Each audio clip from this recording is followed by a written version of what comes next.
Hello, welcome back to What That Means Is. We're at episode 6, and once again, we're privileged to have Ken Drysdale come and help us unpack this report. And I have to tell you, Ken, I can't tell you how much I appreciate, really truly, that you did this. And I'm not alone. People all across this country have been just so appreciative of you showing us these numbers, taking these numbers in context, breaking them down, showing us what the numbers given to us by Stats Canada are compared to total numbers. You've taken this hodgepodge of numbers and figures that come out of Stats Canada, and you've lined them up, and you've said, hey, okay, goes like this goes like that. What that means is, this is what that means. Or what that means is, why don't you decide? Do the numbers make sense to you? I can't tell you how much I appreciate that. I really, really do. Well, you know, Rosalie, it's interesting. The website, as of the time that we recorded this episode, has had about 125,000 unique visitors to it, and that's since it came up in the early part of June. And we estimate that the report has been copied, distributed, emailed, sent out, read by probably somewhere between 250,000 and 300,000 Canadians from coast to coast. And here's to more of that. Yes. So, again, if you don't know what we're talking about, that's the report. Right. You can see it on the screen. Our contact information is there. The website's there for you. The website is a huge toolbox, really, for you. There's copies of the report you can download both for free and anonymously. You can get the appendices that go along with it. There's information graphics on that website. There's, I don't know how many different interviews and films and movies about this specific report that you can access and view. And I think you also have the prototype for a business card on the website that people can actually print out and hand out business cards with the QR code in the back, and all the reference to the, so you can hand it out to friends, and really we highly recommend that you do that. Yeah, I mean, this movement is a real grassroots movement. We don't take any funding from anyone. We don't take donations. We don't sell you anything. We will never ask you for money. You know, you can subscribe to the website. There's regular blog or news posts that come out on it. There's all of these episodes that we're doing right now are all on the website, each and every one of them, and you have an option of viewing them on YouTube, on Rumble, or on BitChute. So there's a variety of different places you can view, just in case that, that old censorship that most people never even heard of prior to this comes and pops up and they starts to disappear. So again, when you go to our website, there's a push button at the top that says, and you can see it here on the screen, that says webcast. You push that button, it'll take you to every single one of the episodes, and every single one of the episodes you can watch on either YouTube, BitChute, or Rumble. And speaking of toolkit, this is what this really is. We encourage you to use your God-given minds and ability to think critically. We're giving you the numbers. You draw your own conclusions. We're not telling you to be robots of ours or to be drones of repeating what we say. We're giving you the numbers to think about yourself. And you know what? Do it fearlessly. Yeah. The worst thing to do is be fearful of the facts. Honestly, honestly, when you start seeing the truth, there is a freedom and a setting free in seeing the truth. And so we really encourage you to not be afraid to look at these numbers and really look at the truth. And that really brings us into the topic of episode 6. Yeah, and this is a continuation of episode 5, where we were talking about the story, the narrative. How did the government of Canada present the numbers to you, which, of course, they gave you so that you could make an informed decision of what was right to do for you and your loved ones. So we're going to look at what they said and what they did, and then we're going to talk to you about what that means from a perspective of the truth. Not a partial truth, but the truth in context. And not an opinion. And not an opinion. These are only based on the numbers as reported by Statistics Canada or Health Canada. And in some instances, we took the information that was presented by Health Canada or Statistics Canada from the manufacturers of the vaccines. Exactly. Yeah. Oh, there's way more to come, folks. So tighten your seatbelts or put them on. We're on page 28 today. Yes. And we're starting this extreme over-reporting of the chances of dying from COVID-19 had the serious effect of both terrorizing the population while also being used to justify the lethal health orders that were being imposed on Canadians. And I think we all know what we're talking about. People were in dread fear. All the while, even way back at the beginning of this, things just weren't lining up. No. It just wasn't lining up. You try to compare this to that. Plus, all through the time, as time went on, stats were changing. Rules were changing. Once it's this, once it's that. But the whole idea was just to ratchet up the fear. And the fear still is out there till this day. And you can see it. Yeah. And it's incredible, Rosalie. Just as we were sitting down to record this, I read an article in the Standard newspaper, and they were talking about some of the released emails, Twitter feeds, etc. from Rachel Notley in Alberta. Okay, yep. And if you were scared of this, reading those emails should really put the fear into you. We're going to do an episode on that. And we keep talking about all the episodes we're going to do, but we're going to specifically do an episode on the things that Rachel Notley was telling her close confidants about what she was going to do to you if you didn't take the vax. Maybe let people know who Rachel Notley is, just in case. She is the premier, was the premier of Alberta, and I say was very gratefully. They now have a new premier, as you know, in Alberta, Danielle Smith, and she seems to be taking the province in the right direction now. Now, don't want to get into politics here. No. That's as far as I will go, but we will do an episode on what Rachel Notley did. So stick with us because, ladies and gentlemen, we have so much to discuss with all the subsequent episodes to come. We've got a lot of things to But again, we're keeping it in little bite-sized pieces, and we're explaining it in a very straightforward way. And I've always said, Rosalie and I have raised 6 children. They were all good children, but sometimes when the stories didn't make any sense, you had to question it.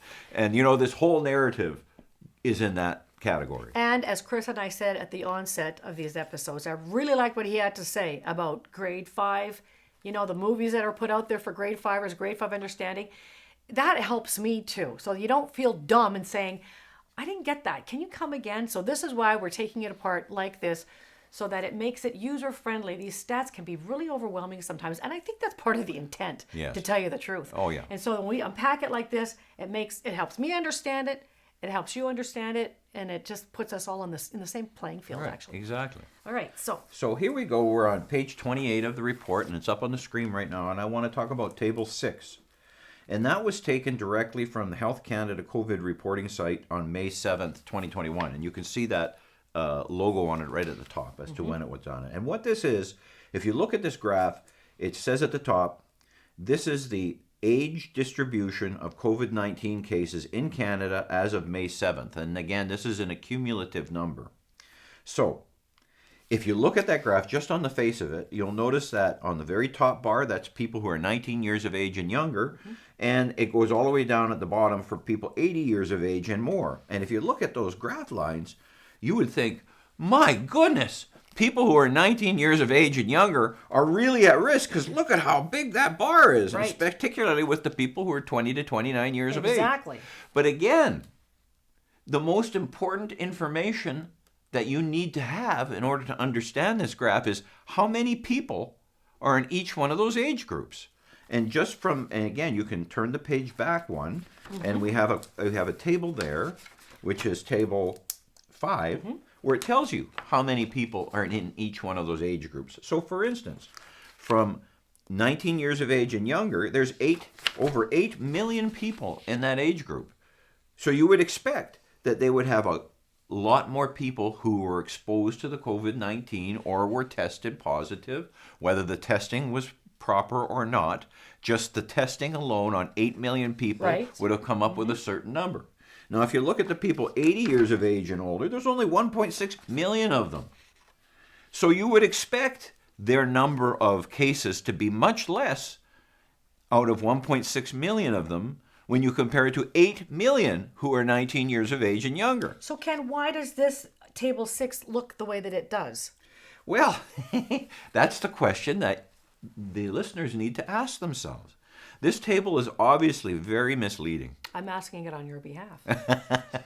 It's a very misleading table because, again, it's not telling you the whole story. So they're telling you part of the story, but they're not telling you the whole story.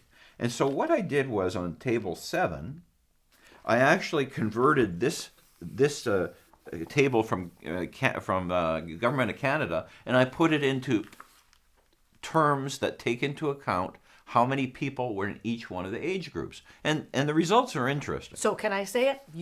Table 6 were given by Stats Canada. Yes. But the numbers that you have on table 7 were also given by Stats Canada, but not put together so that you can draw an obvious conclusion. Exactly. But this is what you have done now. You've taken all the numbers, again, taken from Stats Canada, and you put it in a concise table, table 7, which is here on the screen. Exactly, as well. yeah. And so, again, the first vertical column is the age range, so 0 to 19, 20 to 29. And then the next number is the number of people in Canada who are in that age group. And then the third line is number of infections. That's the number of people that the government said they tested and tested positive with COVID-19. And again, we didn't dispute the accuracy of those numbers. Right. But then what matters here is the fourth column. And then the fourth column, that's the rate of infection. In other words, we took the number of people in the age group, divided it by the number of infections. And so for 0 to 19, if you do that, you discover that 1 in 35 people were infected. If you look down to 70, 79-year-olds, there was 1 in 54 people infected. It was even less. 60 to 69, 1 in 46. Yep. 50 to 59, 1 in 31. So those are the real numbers that matter. Right. Those are the real numbers. You could see it, and it doesn't really change between 20 and, 50. And then it goes down in the 80-plus age group. And so, the chart that you looked at on table 6 actually tells you the opposite story than what the chart on table 7 tells you, and they both use the same data. They just do it comparatively on the number of people. Fascinating. So again, I'm gonna pick out one graph because this is important. On table 6, if you look at the 80-year-old plus, and you can see that blue bar that's on the screen is the smallest of all the bars. Right. But when you turn over to table 7, which takes into account the number of people in the age group, you'll see that they're the highest rate of infection of 1 person in every 24 is infected. Whereas the other chart made it look like 20 to 29-year-old were the biggest, were in the biggest trouble. Exactly. So it's actually really very similar, 1 in 22 and 1 in 24. Yes. Well, yes. So that graph is all over the place. But again, does this graph as produced by the Government of Canada tell you the real story that this tells you? It doesn't tell you that at all. It's amazing what you can do with numbers. Well, they're not lying, but they're not telling you the truth. And Rose, I was thinking about this, in between filming this episode and the last one, and I wanted to come up with a little anecdote from when we were raising our kids as to how they might do this. And I was thinking that, when you come into the room and you had the cookie jar sitting on the counter and all the cookies are gone. And so you went to child number 1 and said, "Did you eat all those cookies?" And of course they said no. And then you went to the next, "Did you eat all those cookies?" No. Well, then it's true, they didn't lie, but that one ate half of the cookies and the other one ate the other half. But our question was, did they eat them all? And so they didn't lie. They didn't eat all the cookies, but they ate half of them. But alas, all the cookies are gone. Yeah. And that's really the way this thing has been dealt with. Wait, it's not really funny, but I mean. Well, no one's commented on this, but we've taken the approach to this that we were going to try to keep it as light as we can. And that's difficult given the seriousness, the devastation, the seriousness of this information. We're talking about morbidities. We're talking about the country going into more debt than it's ever gone into before. We're talking about suicide rates. We're talking about all kinds of People things. losing so much. Yes, but losing relationships. Even. Yeah, but if we were to present the data in such a way that you didn't want to hear it anymore, then nobody would watch these videos and the information wouldn't get out, right, Rose? Mm-hmm. That's right. Exactly. Yep. So where are we at now? We're on the next page is page 30. Okay. And this is a really interesting way they were reporting the COVID deaths. And it's got to do with the first table is, again, taken from the Government of Canada, and it's called the frequency of chronic conditions reported on death certificates where death is due to COVID-19. Now, again, you'll notice they say where death is due to COVID-19, and that's not true. It's deaths with COVID-19. And I want to explain that a little bit more.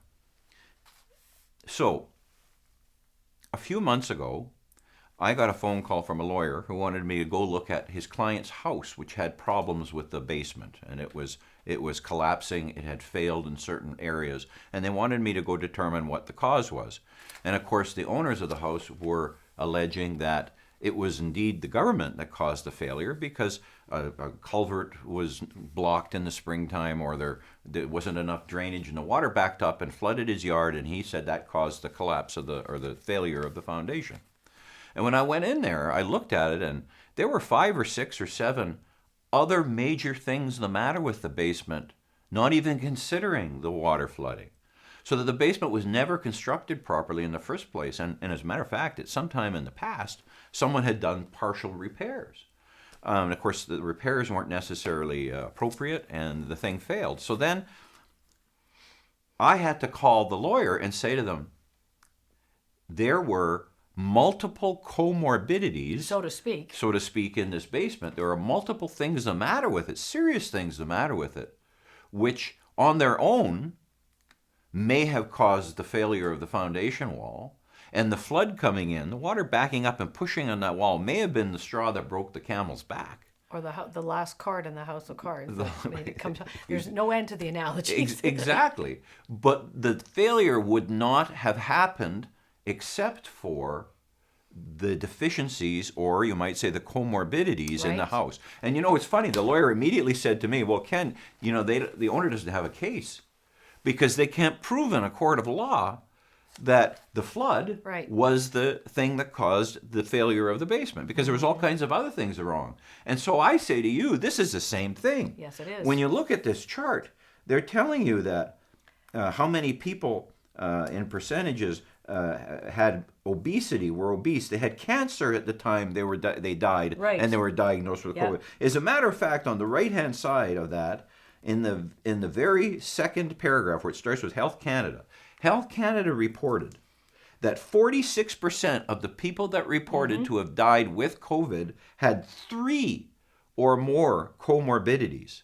In other words, they may have had cancer, they may have had a heart problem, and they may have had Alzheimer's at the same time. And diabetes was a big one. And diabetes was a big one. You can see dementia and Alzheimer's. Even dementia and Alzheimer's. That's around 46, 47% of them had dementia or Alzheimer's. Boy, that kind of coincides with people who are 80 plus years old. Doesn't it? And if you watch some of our previous episodes, you'll notice that in that age range, and I think it was the 70-year-old age range and older, your chances of just dying from being 70 years of age and older from any cause were 1 in 32. Right. Where your chance of dying from COVID-19, contracting and dying from or with COVID-19, was 1 in 324. Right.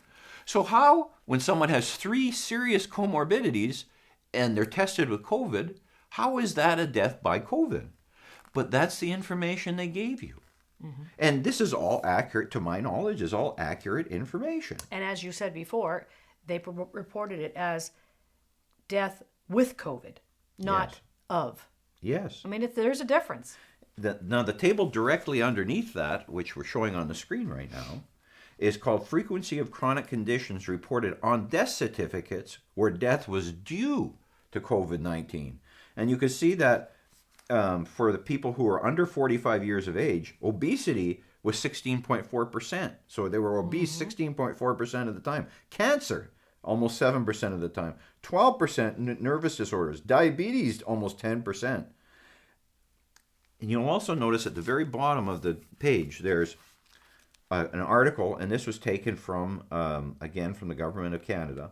Almost 90% of the people who were said to have died of COVID-19 in 2021 had at least one other comorbidity. 90% either had cancer, Right. or Alzheimer's, or heart disease, and then they tested positive with COVID-19, and the death was put on to COVID-19.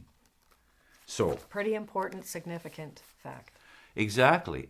And again, the data is here, but it's not in a form that you could understand unless you took 6 weeks out of your life like I did and sat down, locked myself up in my office and actually went through and pulled the numbers together and asked myself, what does this mean? What does that mean? That's What right. does that mean? And so Or what that means is, here, what that means is, you're right. That's what I was fishing for, folks. I just didn't get there. But you know, when I wrote the report, I didn't know what that means is because I didn't have the context. I had the numbers that they were given by the Canadian government, like, for instance, in this table, which is up on the screen. And when I looked at that, I thought, wow, 19-year-old younger, the kids are in real trouble here. But then when I analyzed the information and realized that there were like 7 to 8 times more people in that age range than there were in the 80-year-old age range, and I actually analyzed it, that I realized that they weren't telling us the story. So here's a question, Ken, just on a side. When did you complete this investigation? I think it was in end of March, around the middle of end of March Of this year. of 2022. Yeah. Okay, and so funny that this has made some circulation, up to 300,000, probably more. Yes. We know that that's how many times it's been printed, but we don't know how many times, No. how many people have actually seen it online or whatever. I find it quite interesting, especially since you're discussing these numbers that you've taken apart, these charts that you've created. Isn't it funny how the government hasn't brought out the 2022, and it's already the end, almost the end of 2022. It's November, and we still don't have stats out. That's very I true. just find that kind of a little curious. I don't know. Yeah, it's funny. They have those numbers, but you don't. So, with that, I think that's a good place to end this episode. Okay, are we done with this? Are we done? Yeah, Yep. we are. Okay, Yep. yeah, the next one is... There's a All lot right. more to come. We will do more episodes on the story and what they told you in another episodes down the road. But in the meantime, I just want to encourage you again. Don't be afraid. Fearlessness, face the facts. There's a lot of people who are seeing the truth. We're here for you. You're here for us. Once again, Rosalie Drysdale and Ken Drysdale signing off, and we will see you next time. And by the way, keep your comments and letters coming in. Yep. The contact email is on the screen, as is the website. Please feel free to let us know what you think. If you've got questions, ask them. We always answer.